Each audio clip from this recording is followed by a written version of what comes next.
எப்படியோ BJP ADMK கூட்டணி உறுதியான நிலைமையில தமிழிசை சவுந்தரன் என்ன சொல்லியிருக்காப்புல, தமிழகத்துல இலையுடன் கூடிய பாஜக மலர்ந்தே தீரும் அப்படின்றத சொல்லியிருக்காங்க.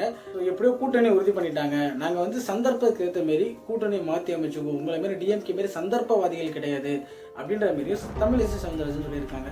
ஸோ நீங்கள் ஒரு பக்கம் காங்கிரஸ் கூட சண்டை போட்டுவீங்க, இல்லை கூட்டணி இருக்க கட்சியை வந்து பார்த்தீங்கன்னா திமுக கூட குறை சொல்லுவீங்க. பட் இருந்தாலும் நாங்கள் அப்படி கிடையாது.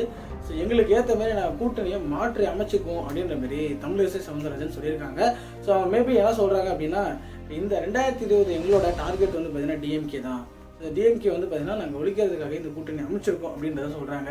ஸோ ஒரு பக்கம் விஜய் அவர்கள் என்ன சொல்லியிருக்காரு அப்படின்னா, அதாவது டிஎம்கே டிவிகே அப்படின்னு சொல்லியிருக்காரு. அதுக்கு என்ன தமிழிசை சவுந்தரராஜன் சொல்லியிருக்காங்க அப்படின்னா, நீங்கள் ரெண்டாவதாக யாராவது இருந்துருப்பாங்க, முதல்ல நாங்களாக தான் இருப்போம் அப்படின்றத சொல்கிறாங்க. ஸோ மேபி இந்த 2026 எலெக்ஷன் எப்படி நடக்க போகுது. ஸோ போட்டிகள் கொஞ்சம் குறைஞ்சிருக்கு, ஐமுனை போட்டிகளாக இருந்தது கொஞ்சம் குறைஞ்சிருக்கு. இதை பற்றி என்ன நினைக்கிங்க அப்படின்ற மறக்காம கமெண்ட்ஸ் நான் முடிச்சாலும் சப்ஸ்கிரைப் பண்ணி வச்சுருங்க.